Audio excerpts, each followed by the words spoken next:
My name is Alex, and I'm what you'd call a pretty average person. I like watching baseball, grilling burgers, and keeping my lawn looking nice, you know, the usual. I live in Meadow Creek Estates, a perfectly ordinary neighborhood filled with perfectly ordinary houses, all neatly lined up like colorful building blocks. It's the kind of place where the mailman knows your name, kids ride their bikes until the streetlights come on, and everyone takes pride in their perfectly manicured lawns. Meadow Creek is also a homeowners association, or HOA, neighborhood. That means we have rules. Lots of rules. Rules about everything from the color of your mailbox to the height of your grass. Most of the time, the rules are fine. They keep the neighborhood looking good and prevent anyone from doing anything too crazy, like painting their house neon purple or turning their front yard into a junkyard. My house is a modest 2-story with a small, well-kept garden. I've lived there for 5 years, and for the most part, life has been peaceful. I work from home as a software developer, so I appreciate the quiet and the sense of community. I get along with most of my neighbors, we wave hello, chat about the weather, and occasionally have barbecues together. Mr. Henderson next door always brings his famous potato salad, and Mrs. Peterson across the street makes the best chocolate chip cookies. It's the kind of neighborhood where you can borrow a cup of sugar or a lawnmower without hesitation.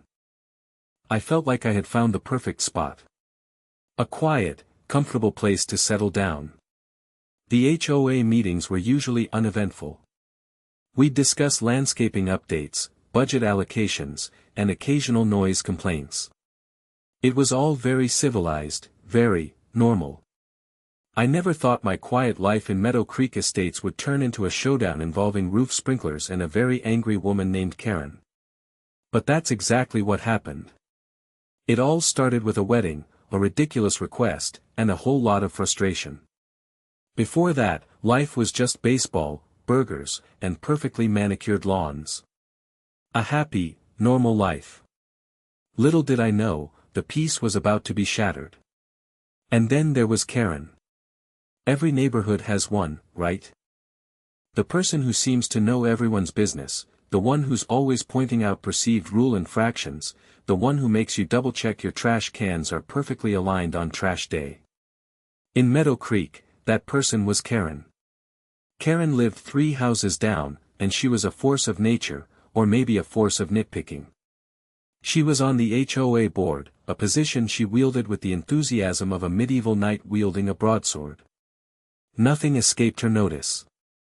A slightly overgrown hedge. Karen knew. A misplaced garbage bin. Karen knew. A Christmas light bulb that was the wrong shade of white. Oh, Karen definitely knew. It wasn't just about the rules, though. Karen had a way of making everything about her. If you were having a party, she'd complain about the noise, even if it ended at a reasonable hour. If you were planting flowers, she'd critique your choice of color, suggesting something more appropriate for the neighborhood. She was the self-appointed guardian of Meadow Creek's aesthetic, and she took her job very, very seriously. I tried to avoid her as much as possible. A polite nod and a quick hello were usually enough to keep her at bay. But Karen had a radar for perceived weakness, and if she sensed an opportunity to exert her influence, she wouldn't hesitate. I'd heard stories from other neighbors. Mr. Henderson had a run-in with her over his lawn ornaments. Apparently, garden gnomes were a violation of community standards. Mrs. Peterson got a strongly worded letter about her bird feeder attracting unwanted wildlife.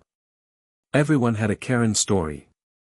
The worst part was that she always acted like she was doing you a favor. "I'm just trying to keep our neighborhood looking its best," she'd say, her voice dripping with condescension. "We all have to do our part." And you knew, deep down, that arguing with her was pointless. It was like arguing with a brick wall. A brick wall that knew the exact shade of green your grass should be. So, most of us just gritted our teeth and tried to stay out of her way, hoping she'd move on to someone else. But Karen's reign of minor terror was about to escalate.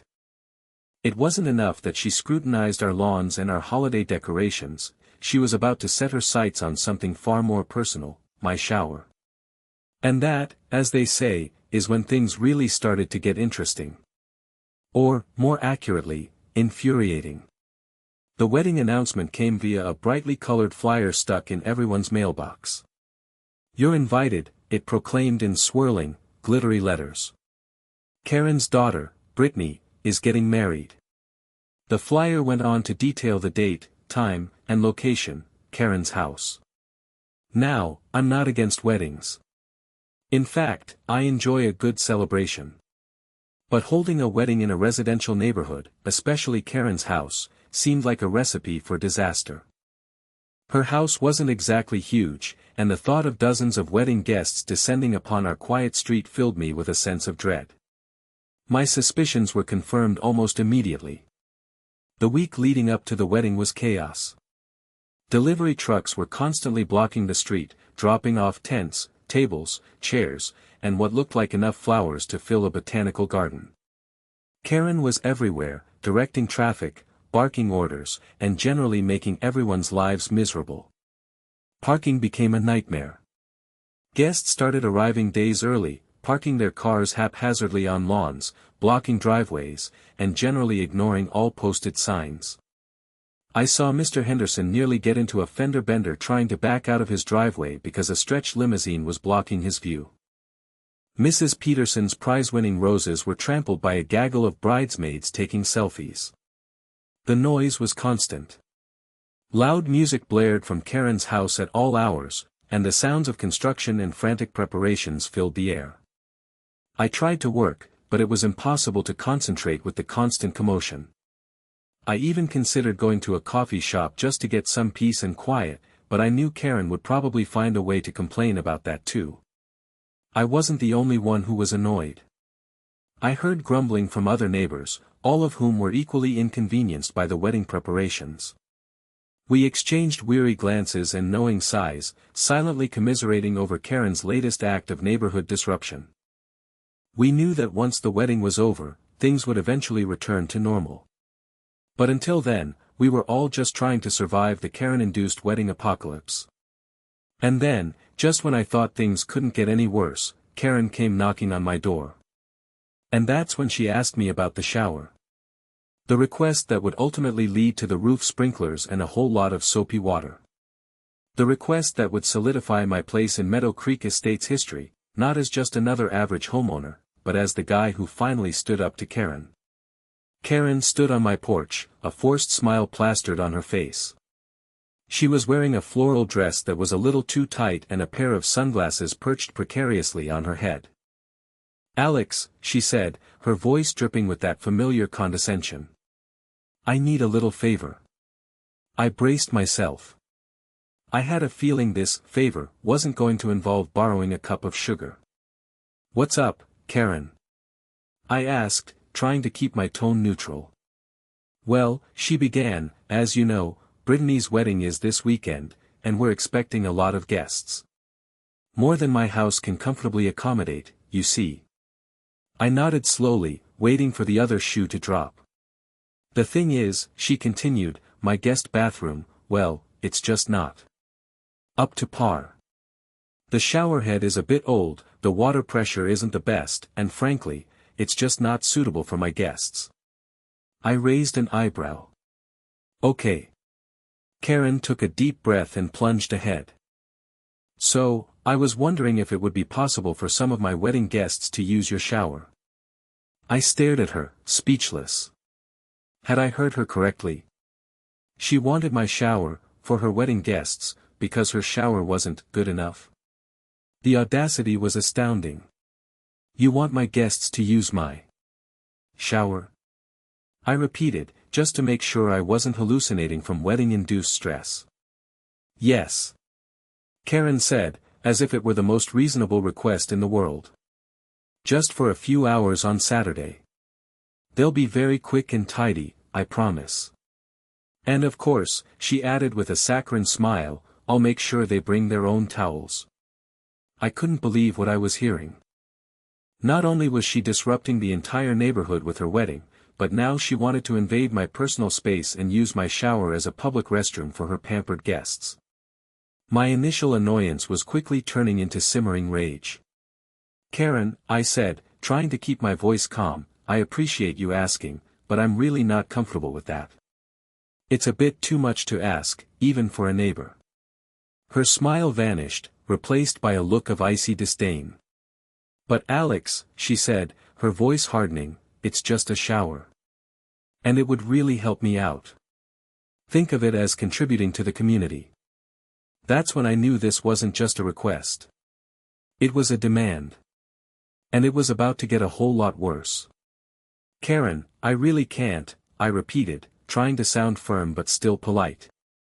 It's just not something I'm comfortable with. I value my privacy, and I don't want strangers using my bathroom. But it's just for a few hours, she insisted, her voice rising in pitch. And it's for Brittany. It's her special day. Surely, you can do this one small thing to help make her wedding perfect. I understand it's her special day, I said, but that doesn't give you the right to ask me to open up my home to strangers. I'm sorry, but the answer is no. Karen's eyes narrowed. You know, she said, leaning closer, I'm on the HOA board, and we have rules about being a good neighbor. I'm pretty sure there's something in the bylaws about cooperating with community events. I scoffed inwardly. Of course, she was going to try to use the HOA against me. I've read the HOA bylaws, Karen, I said, and I don't recall anything about being forced to offer my shower to wedding guests. In fact, I'm pretty sure there's nothing in there about showers at all. Well, she sputtered, there's definitely something about maintaining property values and not doing anything that would reflect poorly on the community. And having unkempt wedding guests wandering around definitely reflects poorly. My refusal to let strangers use my shower has absolutely nothing to do with property values or the community's reputation, I countered. It's a personal decision, and I'm entitled to make it. Karen wasn't backing down. Look, Alex, she said, her voice taking on a sharper edge, I really need you to do this. It's important to me. And I wouldn't want you to regret your decision later. That sounded like a threat. A veiled, HOA-infused threat, but a threat nonetheless. My patience was wearing thin. Karen, I've made my decision, I said, my voice now firm and unwavering. The answer is no. Please leave my property. She glared at me for a moment, her face red with anger. Fine, she spat, turning on her heel. But don't come crying to me when you need a favor. And don't think this is the end of it. I'll be talking to the HOA about your uncooperative behavior. With that, she stormed off my porch, leaving me standing there, fuming. I knew this wasn't over. Karen never gave up easily. And I had a feeling she was about to make my life a whole lot more difficult. But I also knew one thing, I wasn't going to let her bully me into doing something I didn't want to do. Even if it meant going to war with the HOA and facing the wrath of Karen. The shower was mine, and I was going to defend it. As soon as Karen was gone, I stormed inside and went straight to my computer. I needed to confirm what I already suspected, Karen was making things up. I logged into the HOA website and downloaded the latest version of the community bylaws. It was a lengthy document, filled with legal jargon and clauses about everything from fence heights to acceptable shrubbery. I spent the next hour meticulously combing through the document, searching for any mention of showers, guest bathroom etiquette, or anything even remotely related to Karen's ridiculous demands. Unsurprisingly, I found nothing. The HOA bylaws were silent on the matter of shower usage. Karen had been bluffing, trying to use her position on the board to intimidate me. Feeling vindicated but still angry, I decided to reach out to some of my other neighbors. I wanted to see if they had any experience dealing with Karen's brand of HOA overreach. I started with Mr. Henderson, the garden gnome enthusiast. "Oh, you tangled with Karen, did you?" he chuckled when I called. "Welcome to the club. She's a real piece of work, that one." Mr. Henderson told me about his own battles with Karen over his lawn ornaments. Apparently, she had claimed they were unsightly and violated some obscure rule about harmonious landscaping. He had fought her on it, citing his right to express his personal style, and eventually, she had backed down, but not without a lot of drama and unpleasantness. Next, I called Mrs. Peterson, the bird feeder aficionado. She had a similar story to tell. Karen had accused her of attracting unwanted wildlife, squirrels, and demanded she take down her bird feeder. Mrs. Peterson had refused, arguing that the birds brought joy to the neighborhood, and eventually, Karen had given up, but not before sending her a series of passive-aggressive emails. Both Mr. Henderson and Mrs. Peterson confirmed what I already knew. Karen was a bully who used her position on the HOA board to harass and intimidate her neighbors. They both advised me to stand my ground and not let her push me around. They also suggested documenting everything, just in case she tried to escalate things. Armed with this knowledge and a renewed sense of determination, I felt a little bit better. I knew I wasn't alone in my struggle against Karen. And I knew that I had to be prepared for whatever she threw my way. The shower battle had been joined, and I was ready to fight. But first, I needed a plan. A plan that was both effective and, if possible, a little bit amusing. The idea of roof sprinklers was starting to sound less crazy and more like a stroke of genius. That evening, after a long day of Karen-induced stress, I called my sister, Sarah. She's always been my go-to person for advice, and she has a great sense of humor, which I desperately needed at that moment. "You won't believe what Karen tried to pull today," I said, launching into the story of the shower request and the HOA threats. Sarah listened patiently, occasionally interjecting with a sympathetic, "Wow, she's really something else," or a disbelieving, "Seriously? The shower?" When I finished, she burst out laughing. "Okay, that's officially the most Karen thing I've ever heard," she said. "So, what are you going to do?" "I don't know," I admitted. "I'm so angry, but I don't want to do anything that would get me in trouble with the HOA, or worse, the police." "Well," Sarah said, "we can brainstorm some revenge ideas. Just for fun, of course." And so, we did. We spent the next hour coming up with increasingly outlandish and ridiculous ways to get back at Karen. "You could fill her yard with rubber ducks," Sarah suggested, "thousands of them. So many that she can't even open her front door." "That's tempting," I said, "but where would I even get that many rubber ducks?" "Amazon," she replied without hesitation. "They have everything." "True," I said, "but I'm not sure I want to spend that much money on rubber ducks. Plus, she'd probably just call the HOA and claim I was creating a public nuisance." "Okay, how about this?" Sarah continued. "You could hire a mariachi band to play outside her house at 6 a.m. every day until the wedding." "That's evil," I said, laughing. "But I love it. The problem is, I don't know any mariachi bands." "I'm sure you could find one online," Sarah said. "Or maybe a bagpipe player." That would really drive her crazy. We also considered covering her car in sticky notes, replacing her lawn ornaments with inflatable dinosaurs, and anonymously signing her up for every junk mail list imaginable. The ideas were ridiculous, but they helped me blow off steam and see the humor in the situation. My best friend, Dave, got in on the act, too. We talked over pizza and beer, hatching plots worthy of a cartoon villain. Dave suggested replacing all of Karen's prized roses with plastic ones, or perhaps even better, painting all her roses blue. While these ideas were funny to consider, I knew I couldn't actually do any of them. I needed a plan that was both effective and relatively harmless. A plan that would make Karen regret ever crossing me, without landing me in jail or triggering an HOA lawsuit. That's when the sprinkler idea started to solidify. It was the perfect combination of subtle revenge and plausible deniability. I could claim I was just watering my plants and cooling down my roof. And if a little bit of water happened to spray onto Karen's property, well, that would just be an unfortunate accident. A very, very satisfying accident. The more I thought about the sprinklers, the more brilliant it seemed. It was the perfect solution, a way to annoy Karen without directly violating any HOA rules, at least, not intentionally.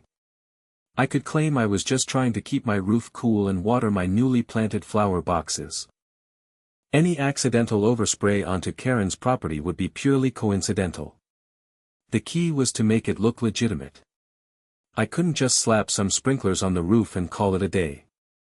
I needed a plan, a system, and a convincing explanation. I spent the next day researching sprinkler systems online. I learned about different types of sprinklers, water pressure requirements, and optimal placement for maximum coverage. I decided to go with a simple, above-ground system that I could easily install myself. I ordered a set of adjustable sprinklers, some flexible tubing, and a timer from an online retailer. I also bought a few new flower boxes and some colorful annuals to place along the edge of my roof. The flower boxes would serve as both a decorative element and a convenient place to mount the sprinklers. While I waited for the supplies to arrive, I started formulating my story.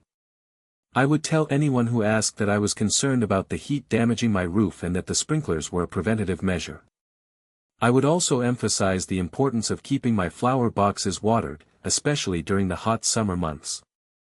I even practiced my explanation in front of the mirror, trying to sound as innocent and sincere as possible.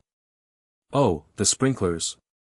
Yes, I'm just trying to protect my roof from the sun and keep my flowers alive," I'd say with a disarming smile.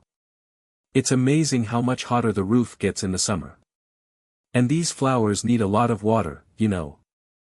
I also made sure to review the HOA bylaws again, just to be absolutely certain that I wasn't violating any rules. There was nothing in the bylaws that specifically prohibited roof sprinklers, as long as they didn't cause damage to neighboring properties. And that, of course, was the tricky part. I carefully planned the placement of the sprinklers to minimize the risk of overspray. I aimed them mostly at my own property, but I also made sure that a small amount of water would reach Karen's lawn.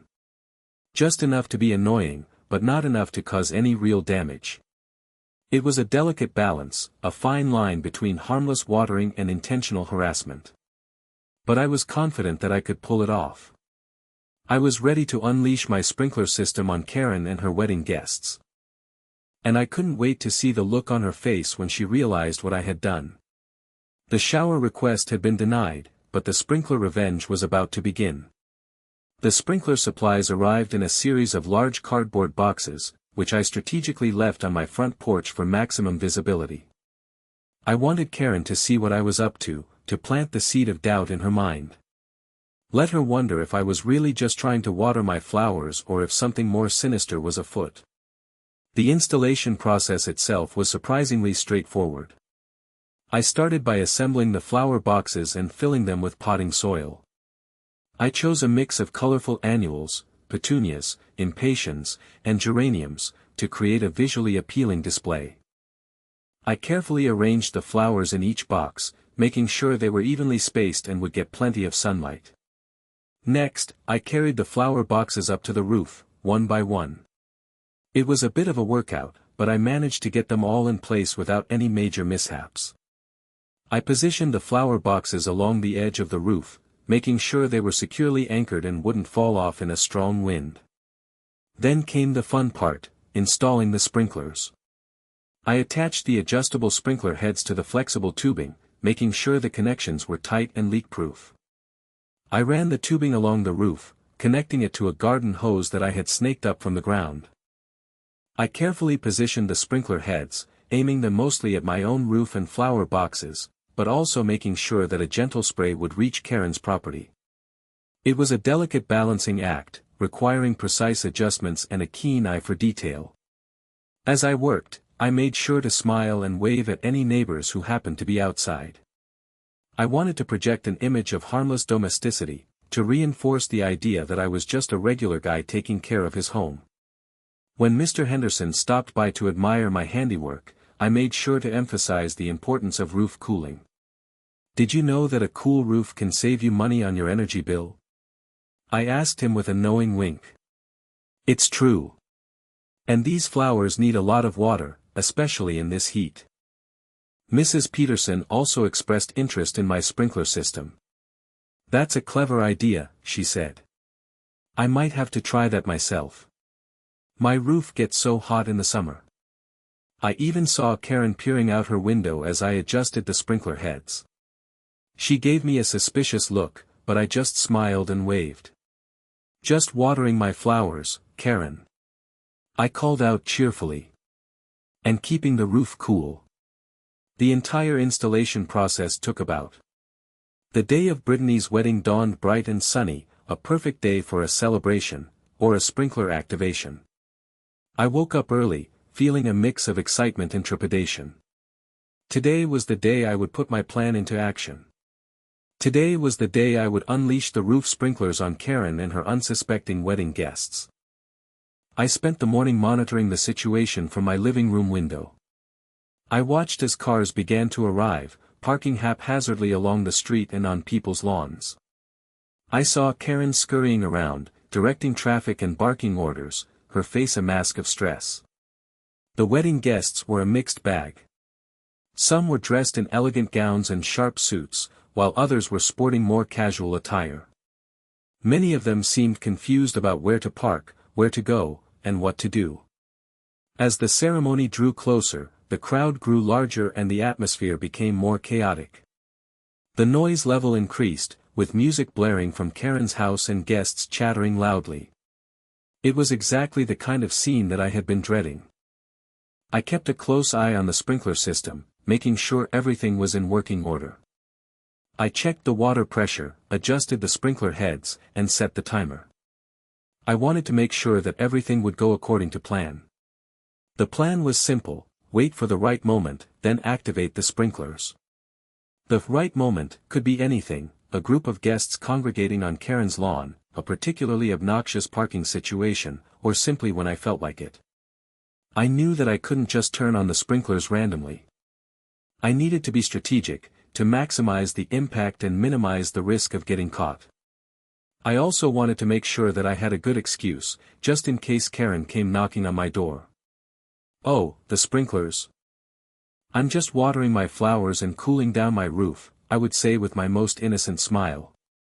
"It's such a hot day, you know. I don't want my flowers to wilt, and I certainly don't want my roof to overheat."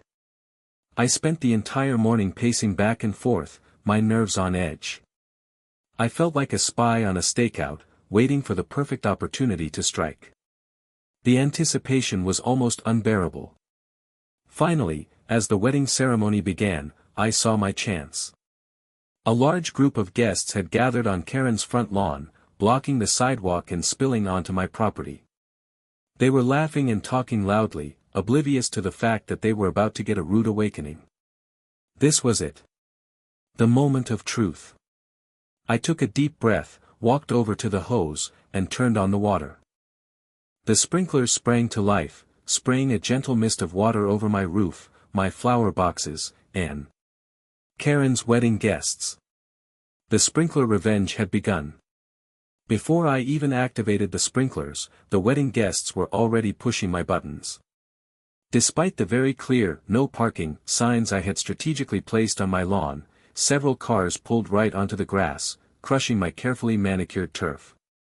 I watched in disbelief as a shiny black SUV parked directly in front of my mailbox, completely blocking it.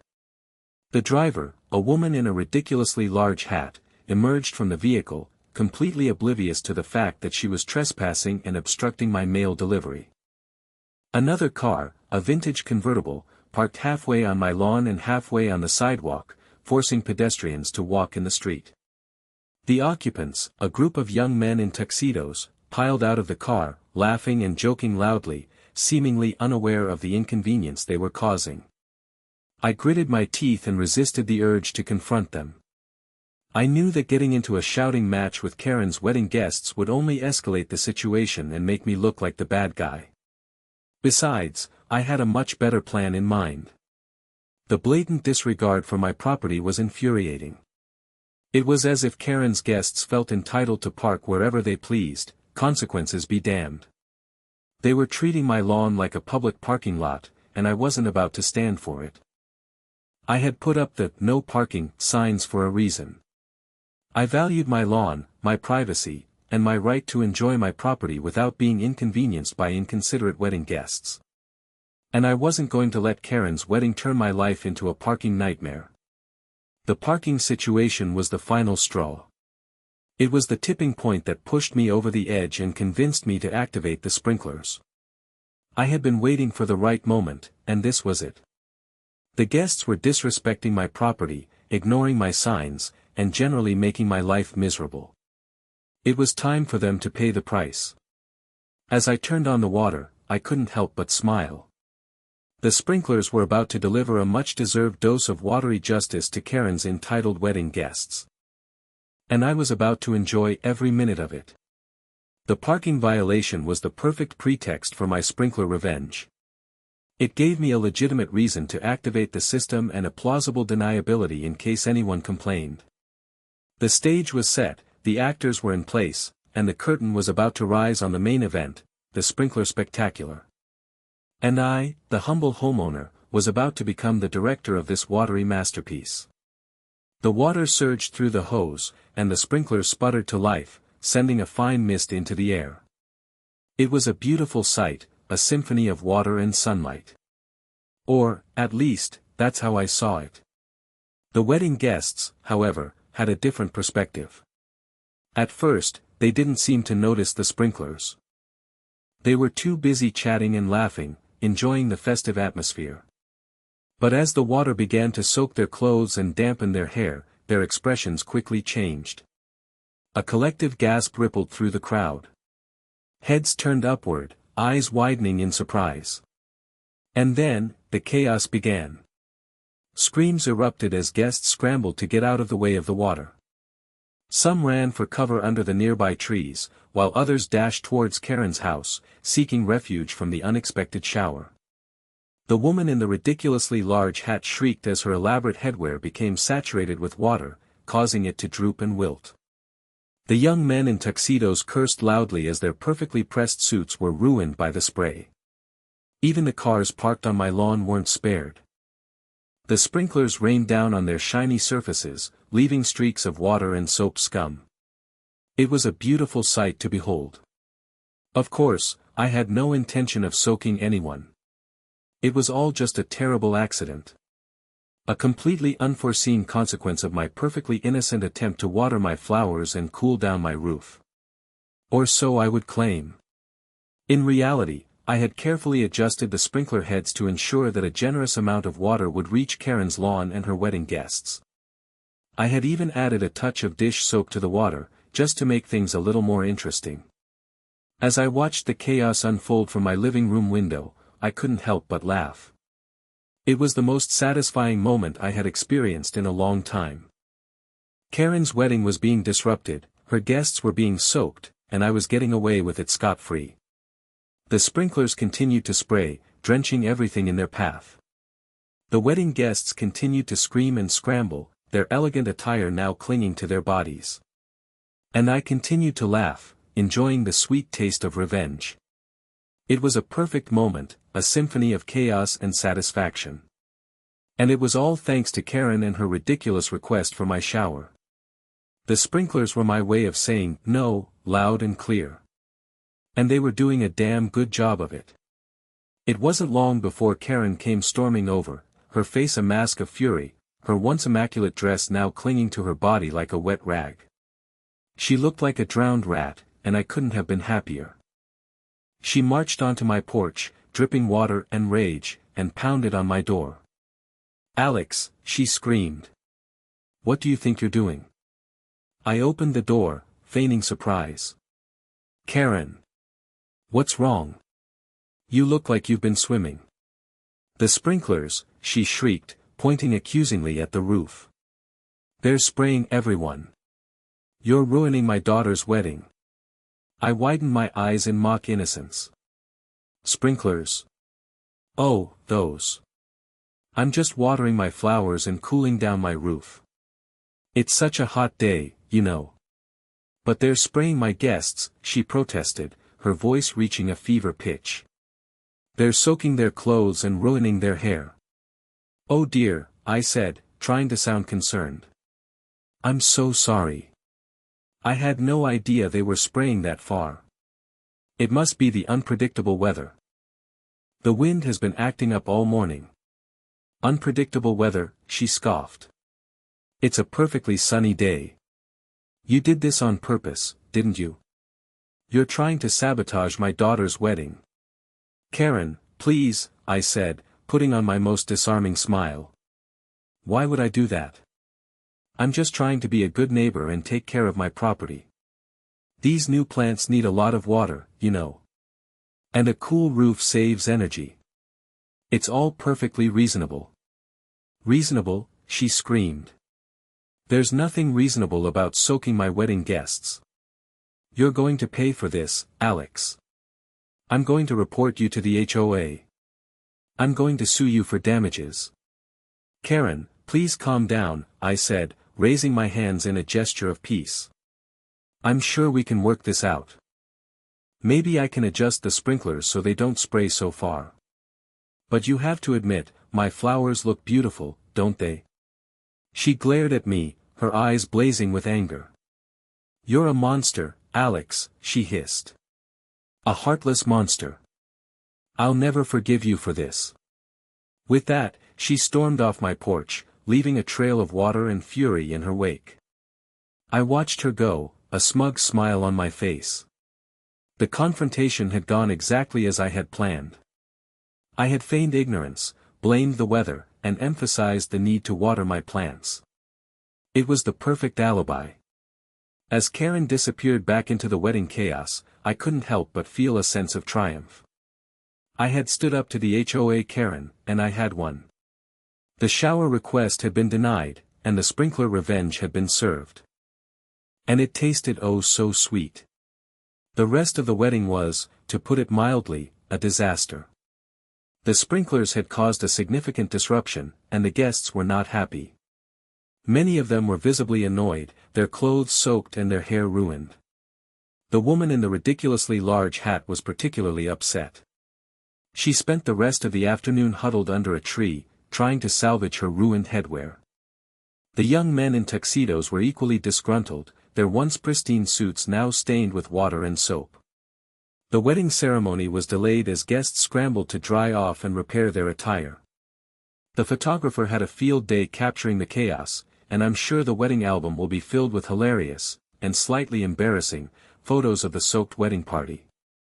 The music was turned down, the dancing was curtailed, and the overall mood was significantly dampened. Karen's dream wedding had been slightly tarnished by an unexpected shower, courtesy of yours truly. But the real damage was to Karen's pride. She was humiliated and furious, her face a perpetual scowl. She spent the rest of the afternoon glaring at me from across the street, her eyes filled with venom. I could tell that she was plotting her revenge, trying to figure out a way to get back at me for ruining her daughter's special day. But I wasn't worried. I had followed the rules, I had feigned innocence, and I had successfully defended my property from her unreasonable demands. The wedding may have been slightly disrupted, but Karen's reign of terror had been dealt a serious blow. She had tried to bully me, to intimidate me, and to force me to do something I didn't want to do. And I had stood up to her and won. The guests may have been annoyed, the wedding may have been slightly tarnished, but Karen's humiliation was my ultimate victory. It was a testament to the power of standing up to bullies, of defending your rights, and of finding creative ways to get revenge. As the sun began to set, the wedding guests slowly started to depart, their cars leaving tracks in my soggy lawn. Karen stood on her porch, watching them go, her face a mask of defeat. I knew that this wasn't the end of our feud. Karen was not one to give up easily. But I also knew that I had gained the upper hand. I had shown her that I wasn't afraid of her, and that I wouldn't let her push me around. The shower request had been denied, the sprinkler revenge had been served, and the balance of power in Meadow Creek Estates had been forever altered. And I, the humble homeowner, had become the unlikely hero of this suburban saga. A week later, I received a formal letter from the HOA. It was printed on official letterhead and signed by the HOA president, but I knew Karen was behind it. The letter expressed concern about my roof sprinkler system. It stated that several residents had complained about excessive water usage and potential damage to neighboring properties. It also requested that I provide documentation proving that my sprinkler system complied with all HOA rules and regulations. I wasn't surprised. I had been expecting this ever since the wedding. Karen was clearly trying to use her position on the HOA board to retaliate against me. I took a deep breath and prepared to respond. I knew that I had to be careful and thorough. I couldn't give Karen any ammunition to use against me. I gathered all the documentation I had, the purchase receipts for the sprinkler system, the water bill showing my usage, and a copy of the HOA bylaws highlighting the sections that supported my right to water my plants and cool my roof. I also wrote a detailed letter explaining my reasons for installing the sprinkler system, emphasizing the benefits of roof cooling and the importance of keeping my plants alive. I carefully worded the letter to sound as reasonable and cooperative as possible. I included photos of my flower boxes, showcasing the colorful annuals and the well-maintained roof. I wanted to demonstrate that I was a responsible homeowner who cared about the appearance of my property. I even included a copy of a study from the Environmental Protection Agency about the benefits of roof cooling, highlighting the energy savings and environmental benefits. I wanted to show that my sprinkler system was not just a frivolous whim, but a responsible and environmentally friendly choice. I sent the documentation to the HOA via certified mail, return receipt requested. I wanted to make sure that they received it and that I had proof of delivery. A few days later, I received the return receipt, confirming that the HOA had received my documentation. I waited anxiously for their response. Another week passed, and finally, I received another letter from the HOA. This time, the tone was much more conciliatory. The letter stated that the HOA had reviewed my documentation and found that my sprinkler system complied with all HOA rules and regulations. It also thanked me for my cooperation and wished me well. I breathed a sigh of relief. I had successfully defended myself against Karen's petty. Karen, however, was not ready to give up. She went door to door, trying to rally the other neighbors against me. She told them that I was a menace, a troublemaker, and that my sprinkler system was a danger to the community.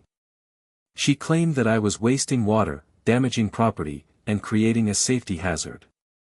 She even suggested that I was intentionally trying to lower property values. But to her dismay, most of the neighbors weren't buying it. They had all experienced Karen's overbearing behavior firsthand, and they were secretly amused by her comeuppance. Mr. Henderson, the garden gnome enthusiast, chuckled when Karen approached him. "Oh, I think the sprinklers are a fine idea," he said with a twinkle in his eye. "Keeps the roof nice and cool." Mrs. Peterson, the bird feeder aficionado, was even more blunt. "Honestly, Karen," she said, "I think you deserved it. You've been making everyone's lives miserable for years." Even some of the neighbors who hadn't had direct run-ins with Karen were secretly enjoying the drama.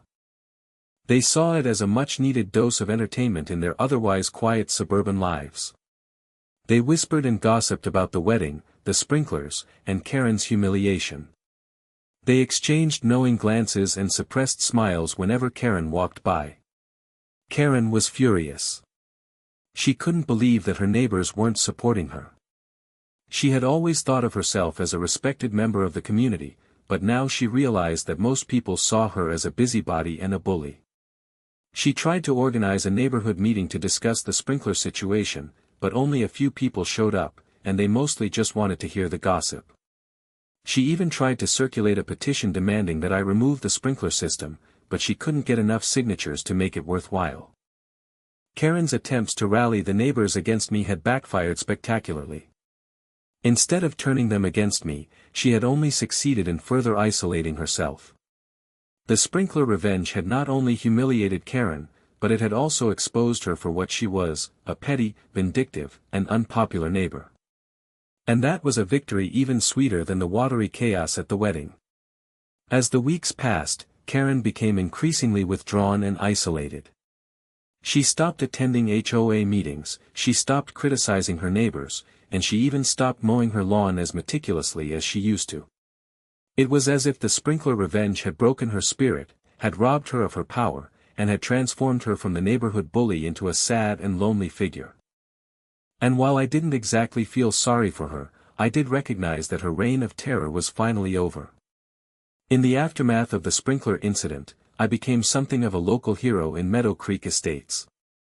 People would stop me on the street to congratulate me, to pat me on the back, and to share their own Karen stories. Mr. Henderson started calling me the Sprinkler King, and Mrs. Peterson baked me a batch of her famous chocolate chip cookies as a thank you for standing up to Karen. Even some of the neighbors who had previously been intimidated by Karen started to open up and share their experiences. They told me about the petty fines, the nitpicky complaints, and the general sense of unease that Karen had created in the neighborhood. They thanked me for finally putting an end to her reign of terror, for showing her that she couldn't bully everyone into submission. They said that I had given them hope, that I had inspired them to stand up for themselves. I became known as the guy who stood up to HOA Karen, a title I wore with pride. People would point me out to their friends and family, whispering about the sprinkler incident and the wedding chaos.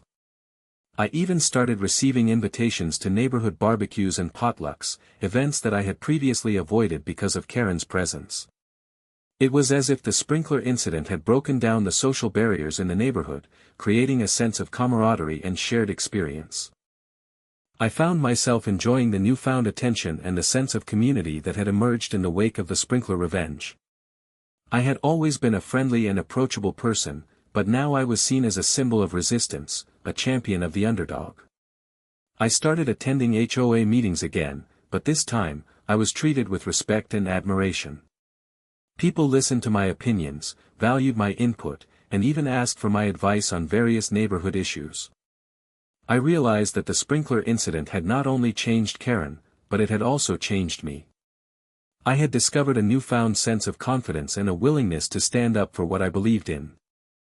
I had gone from being a quiet and unassuming homeowner to a local hero, all thanks to a ridiculous request, a roof sprinkler system, and a whole lot of soapy water. And I wouldn't have traded it for anything. The sprinkler revenge had not only humiliated Karen, but it had also transformed me into a better and more engaged member of the community. It was a win-win situation, a suburban fairy tale with a watery twist. Life in Meadow Creek Estates returned to a semblance of normalcy, but with a distinct difference. The peace was sweeter, the laughter was louder, and the sense of community was stronger. Karen remained withdrawn and isolated, rarely venturing out of her house. She resigned from the HOA board and no longer bothered anyone with her petty complaints. Her reign of terror was officially over. As for me, I continued to enjoy my newfound status as a local hero. I attended neighborhood barbecues, chatted with my neighbors, and even volunteered to help with community projects. I also continued to use my roof sprinkler system, albeit with a bit more discretion. On hot summer days, I would turn on the sprinklers to cool down my roof and water my flowers. The colorful annuals thrived under the gentle spray, adding a touch of beauty to my otherwise ordinary home. And every time I turned on the sprinklers, I couldn't help but smile, remembering the chaos and satisfaction of that fateful wedding day. The sprinkler revenge had been a success, not only in humiliating Karen but also in bringing the neighborhood together. Of course, I always made sure to check the wind direction before activating the sprinklers. I didn't want to accidentally soak anyone, especially not Karen. Whenever Karen did venture out of her house, she would give my property a wide berth, avoiding the area within the sprinkler's range. It was as if she was afraid of getting sprayed again, of reliving the humiliation of that disastrous wedding day. I never spoke to Karen again, but I would occasionally see her peering out her window, watching me as I tended to my flowers and adjusted the sprinkler heads. I would just smile and wave, letting her know that I was still there, that I hadn't forgotten, and that I wasn't afraid of her. The shower request had been denied, the sprinkler revenge had been served, and the peace had been restored to Meadow Creek Estates. And I, the humble homeowner, had played a small but significant role in this suburban saga. So, the next time you're faced with a bully, remember my story.